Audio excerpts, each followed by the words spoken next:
I just got off my first ever Carnival cruise, and as someone who has only ever sailed Disney Cruise Line and Royal Caribbean, I was pretty nervous stepping on board. In this video, I'm going to be sharing my honest and unfiltered thoughts on my Carnival cruise experience, share what I believe are the highlights and lowlights of the cruise, and share whether or not you'll ever see me step foot on another Carnival cruise again. The answer at the end may surprise you. This is my review of the Carnival Conquest. What's going on, ladies and gentlemen? Welcome back to the channel and welcome to my first official cruise ship review. I don't think I've ever made a dedicated video reviewing a cruise ship before, but I am using this as kind of a test and gauge to see how this video performs, because I know on the last cruise that I did that wasn't Disney, Jewel of the Seas, we kind of spent a good chunk of time in the last video, at the very end of the video, reviewing our experience, and that review was a little disorganized and it did take a little while, but I kind of figured that you guys would want to see this in a separate video, so you guys let me know in the comment section below if this is something that you guys are interested in seeing in the future when it comes to other cruise ships that we sail on, like brand spanking new ships. But anyways, we are going to be reviewing the Carnival Conquest, my first ever Carnival cruise, except not technically my first ever Carnival cruise. I explained it in the embarkation day video. I sailed on the Carnival Ecstasy all the way back when I was in high school in like 2010, 2011, something along that time frame, and I didn't remember a gosh darn thing. So this is technically my first ever Carnival experience of recent memory. But anyways, let's go ahead and get into it. I have several different categories over here. This is in no particular order. We're just going to be going through it, and I am going to just let you know my overall thoughts and opinions on my first ever Carnival cruise. Now, before we get into it, Carnival Cruise Line has a very, very interesting reputation in the cruise line industry, and let's just say it's not a good reputation. So as you guys can imagine, I was pretty nervous getting on board the Carnival Conquest, especially after finding out that it was one of their older ships. Like, I had no idea what I was in for. And you know, my friend Steven, he convinced me to take this cruise. We were going to the all-new Celebration Key, Carnival's newest island destination. It really piqued my interest, and even though we weren't the very first ones there, because the very first guests were on the Carnival Vista that had visited just the day before us, I figured the second cruise was early enough to be there to give my thoughts and opinions on that, which, by the way, if you haven't seen that video, I highly recommend you guys go and check that out. So the very first thing I want to talk about is the first impressions. What was my first impression of the Carnival Conquest as I pulled up? From a distance, it looked totally fine. It looks like any other Carnival ship that I had seen in the past, and I was really excited to get on board. As we were pulling up to the ship to actually board, you could see that they were doing some maintenance work on their Carnival Conquest logo, so that was really interesting to see. I was like, oh, some maintenance. That's nice. I always enjoy seeing maintenance workers working on a cruise ship, making sure that the ship is in tip-top shape, and you know, that initial first impression was really nice. But as we got closer to the ship and as we started going on the ramp to board, that's when I started seeing the rust. Oh my goodness. On the outside, this ship is a rust bucket. I mean, it's obviously not the worst ship I've ever seen, but compared to obviously the Disney ships, which I am so used to seeing, where they are constantly putting fresh coats of paint on their ship, you know, it was a little jarring. And on Jewel of the Seas, I'm not saying Jewel of the Seas was perfect either, but compared to Jewel of the Seas, this was a rust bucket. There's a lot of rust everywhere on the ship, and you can tell that the windows haven't really been pressure washed. They're really dingy and they're kind of cloudy. You know, it just wasn't really well maintained on the outside. So immediately stepping on board the ship, I was a little bit nervous. I'm like, oh no, this ship is really old. It's showing its age. Like, what else am I going to see? Walking into the atrium, I was very impressed. I was definitely not expecting the design that I saw. I was not expecting all the artwork everywhere. It was very interesting, very colorful, very eye-catching, and it definitely made me say wow when I first saw it. So after I actually went inside the ship, that's when I knew that I was in for something very special. But again, Carnival, please start maintaining the outside of your ship, because first impressions are everything. And if you have someone who's trying your cruise line for the very first time, and especially if they're coming from other cruise lines that are known for maintaining their ships well, like, please start putting fresh coats of paint along your ship and doing regular maintenance. Like, the most important stuff is obviously taken care of, but little things here and there. need to be taken care of as well. Don't ignore the little things, and I promise you, your reputation can immediately get a huge boost. Next up, we are going to talk about the entertainment. Now, I was very surprised at the level of entertainment that I saw on the Carnival Conquest. Me being impressed has a lot to do with my expectations being 6 feet under. My expectations were on the floor and very, very low going into this, but I was very impressed from the sail away party, which, by the way, I had heard that they had made a few changes to their sail away party, and everything that I had seen on the internet, on YouTube, TikTok, Instagram Reels, everything regarding Carnival sail that was not what I experienced on the Carnival Conquest. So I think that that is a very recent change. There's definitely like no rap music that was really being played, and there was like a couple of line dances, but it wasn't like the line dances that you're thinking about. There was no twerking, there was no dirty dancing or anything like that. It wasn't anything crazy. It was a very family friendly experience, and they even brought out Cat in the Hat and Thing 1 and Thing 2. Like, I was not expecting those character appearances. I had no idea that Cat in the Hat was even a thing on Carnival Cruise Line. As soon as they brought him out, I was like, okay, we're cooking with something here. This is a family-friendly cruise line, and apparently Carnival does like a Cat in the Hat breakfast, which is really interesting. I obviously didn't get a chance to do it. I wasn't really interested in doing it, but it was a really cool thing to see for something that the kids could take advantage of. The shows in the main theater were pretty good. They're obviously not going to be of the same quality as you would get on Disney or of the Broadway shows that you would find on Royal Caribbean, but the two shows that we did see were really nice. Now, the Welcome Aboard show, I will say, was not my favorite. I was very surprised to see that they had a turntable on their stage, which was really cool, but unfortunately it was underutilized. It was only ever utilized for that Welcome Aboard show, which really disappointing. You know, I love a stage that has a turntable. I'm a theater geek. You know, I love seeing cool set design and stage effects and everything like that, and that was a little disappointing to see. But the 80s show, I enjoyed a lot. The cast of the main theater were absolutely fantastic. It was the same 8 performers for both shows, the Welcome Aboard and the 80s show, and then obviously on the very last night, we had the Love and Marriage show. Now, speaking of the Love and Marriage show, I kind of want to bring in the cruise director as something else I want to talk about in his own little category for the Carnival Conquest. I have grown up sailing Disney Cruise Line, and until now, I thought that the cruise director was someone who just kind of showed up maybe for the sail away party, because he doesn't show up for the sail away party on most Disney Cruise Line ships. I think he only shows up on the Magic and the Wonder for sail away parties to say, you know, we're setting sail or anything, or it could be the Wish and the Treasure as well. Anyways, I had thought that he only made appearances at the sail away parties and at the beginning and end of stage shows. That was about the extent of what I would personally see from cruise directors on Disney Cruise Line. Now, obviously, you would see them around the ship here and there doing, you know, some other little things, or just kind of walking around making sure that the guests are having a good time. That's good and dandy. But I was shocked at how involved the cruise director was on Carnival Cruise Line. Robbie? Oh my gosh. He was incredible. He was everywhere. Literally, almost every event that we went to, Robbie was there. He was interacting with the guests. He was participating. He was the MC of the event, and he was hosting things, and he was just having a blast, making sure that everybody was having a blast. He was everywhere, and I was shocked. And I walked up to him on the very last day as we were leaving, and I said, "You are hands down the best cruise director I have ever seen." Like, yes, we have our favorite cruise directors when it comes to Disney Cruise Line, and by no means am I saying that they're bad at what they do, but seeing the difference between how cruise directors operate on Disney versus how they operate on Carnival, it is a night and day difference. It is insane. So yeah, I just wanted to take a second to give huge props to Robbie, our cruise director on the Carnival Conquest. He was fantastic, and if cruise directors on other Carnival ships are the exact same way and that visible and that present, then that's fantastic. Carnival, you're doing a great job with your cruise directors. Now, obviously, as we progress into the future, we are going to be branching out. We are going to be trying different cruise lines. We are going to be trying out different ships. But as we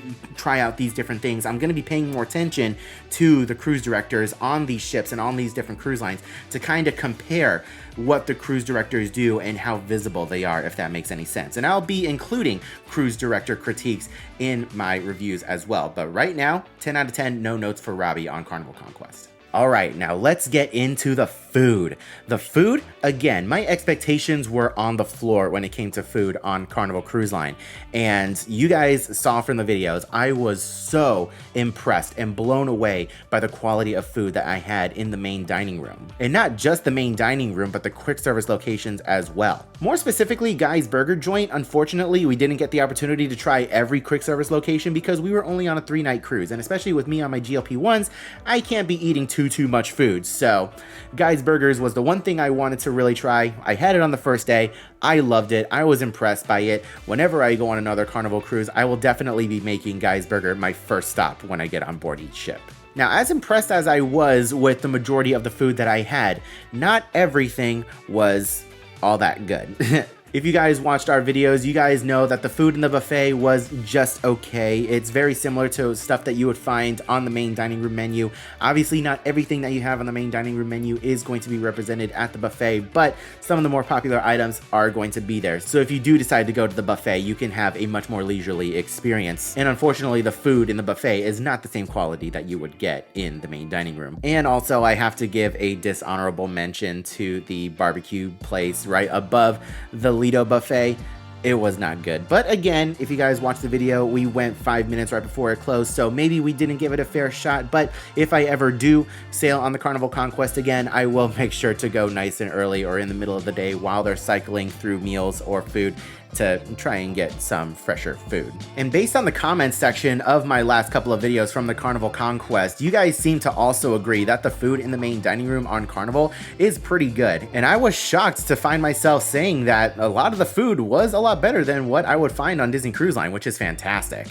Okay, so let's get into the staff on Carnival Conquest. The good majority of the staff that we interacted with were absolutely fantastic. I had honestly no notes and no critiques from any crew member that we interacted with. Everyone was fantastic. Everyone had a smile on their face. Everyone was willing to talk, willing to help, and willing to, do whatever was necessary to make sure that we had a pleasant interaction and experience, which was fantastic. Our room hostess, she was great. Not long after we got into our room, she introduced herself and she asked us if we needed anything. I was able to ask if we could get an extra pillow. Steven wanted a bucket of ice, and she came back with that stuff lickety split, so no notes there. The servers that we had in the main dining room, they were really nice. They weren't the most conversational bunch, but they were still very pleasant to talk to. They were attentive. They made sure our water glasses were filled.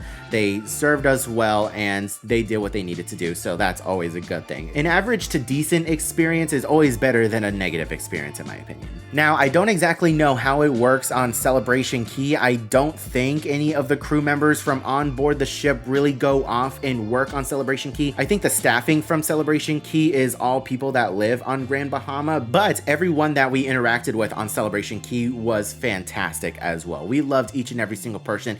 Huge shout out to LaShante over at Mingo's. She was fantastic. She gave us a tour of Mingo's. She was a huge ball of energy and definitely put a smile on my face and was a highlight of the day. Okay, so let's get into activities. Now, again, we were on a 3-night cruise, so the activities weren't that plentiful, and I really feel like this is going to hinder my overall perception of what activities are offered on Carnival Cruise Line and Carnival Conquest specifically, but the activities were just okay. As soon as we got into our room, we pulled up the app and we started going through and wanting to highlight what activities we really wanted to do each day, and unfortunately, we found ourselves only really highlighting 1, maybe 2 activities for the 2 days that we were actually on the ship, and then obviously we were on Celebration Key for the majority of the 3rd day, so there wasn't really too much to do there. But the availability of activities was not the greatest. Obviously, Harry Potter trivia really stuck out to me, and there was the hip hop and R&B music trivia that stood out. I really wish that there was more trivias going on because I'm a trivia person. I love to go to different trivias and do things. There wasn't anything that we saw that was like towel folding, napkin folding, or anything like that. So again, we will wait until we go on a longer itinerary of 4, 5, 7-night cruise on Carnival Cruise Line to really judge the activities, but just based off of this 3-night cruise that we did, the activities were just kind of meh. We found ourselves bored not really bored, but we just found ourselves wanting to relax on the balcony or just in the pool area or just kind of vibing, walking throughout the ship more than actually sitting down in one location and doing any activities, if that makes any sense. Okay, now let's go ahead and get to our stateroom. The staterooms on Carnival Conquest, they're okay. I mean, you can definitely tell that they are dated. You can definitely tell that this was a cruise ship that set sail in the early 2000s, and there weren't too many updates.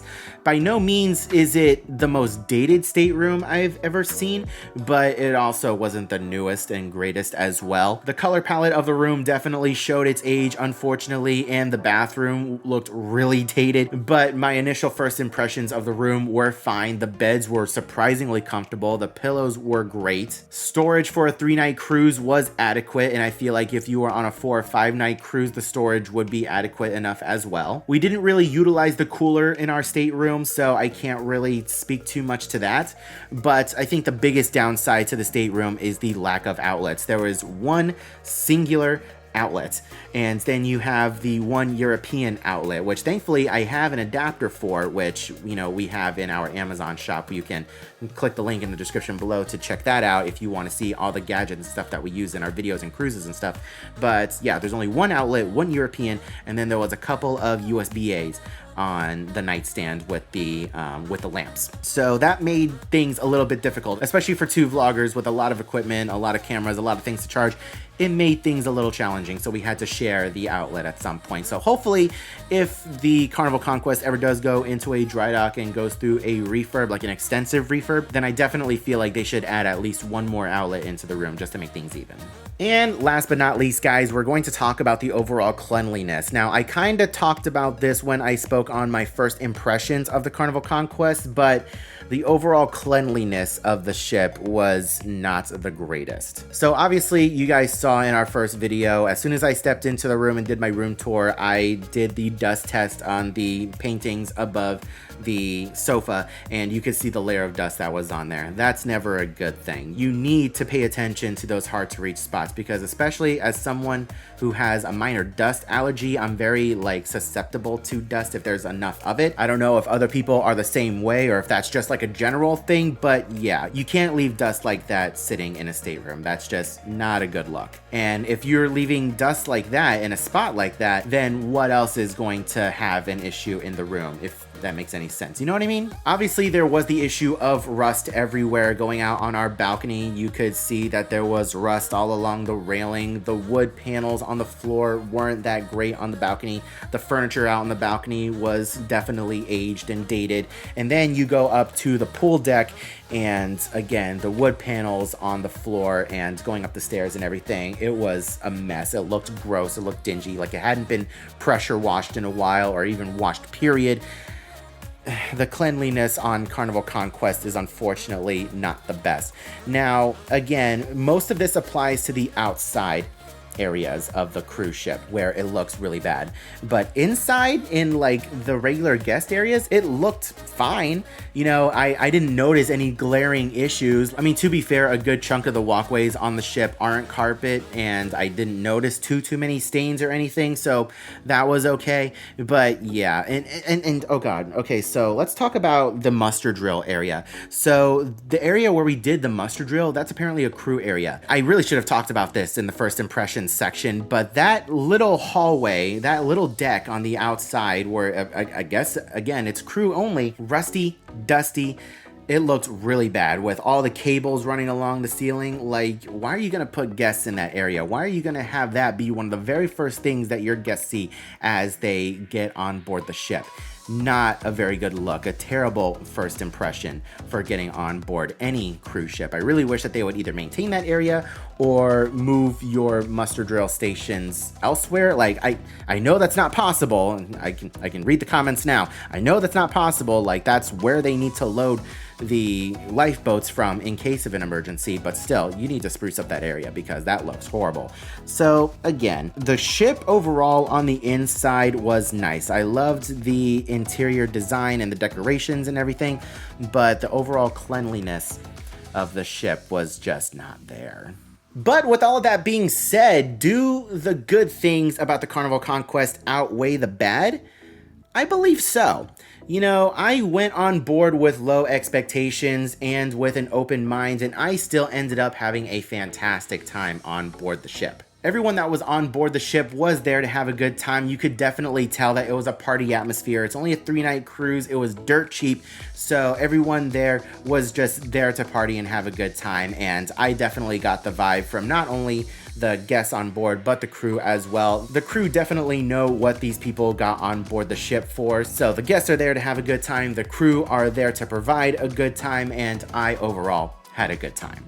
Now, am I necessarily going to be running back to the Carnival Conquest? No, but I did say in the videos that I am definitely interested in trying other Carnival ships and trying some of the newer ships and even some of the bigger ships, especially on longer itineraries. Now, the same thing can be said with any cruise line, whether it be Disney, Royal, whatever. If you guys are sailing on a shorter 3-night sailing that is a weekend cruise, then you guys know it is going to be a party vibe, party atmosphere, and the vibes from the people that are going to be on that cruise are very different from the vibes of the people that are going to be on a longer, more expensive itinerary. So I definitely want to see both ends of the spectrum when it comes to Carnival to kind of make my fair assessment. And by no means is the point of this video to judge Carnival Cruise Line as a whole, but mostly just the Carnival Conquest on this shorter itinerary. Would I ever sail Carnival Conquest again on a longer, more expensive itinerary? Yes, absolutely. I would 100% do that just to see if my overall experience is better or worse. But anyways, guys, I want to thank you all so much for watching this video. I have no idea how long it is, but if this is a format that you are interested in seeing again in the future for other cruise ships, then definitely let me know in the comment section below. But if for whatever reason you don't want to leave a comment, but you still want to let me know that this style of cruise review is something that you want to see in the future, then help us out by leaving a like. We are on the road to 100,000 subscribers, and I really feel like if we hit 80,000 subscribers by the end of this year, then I have a strong feeling that we can hit 100,000 by the end of 2026. So if you want to help us out with that journey, hit the subscribe button down below for absolutely free. We have a lot more cruise content coming your way in the very near future, so please make sure you are subscribed so you don't miss out on any of that. I hope you are all having a wonderful day, morning, afternoon, and evening, and I'll see you guys in the next video.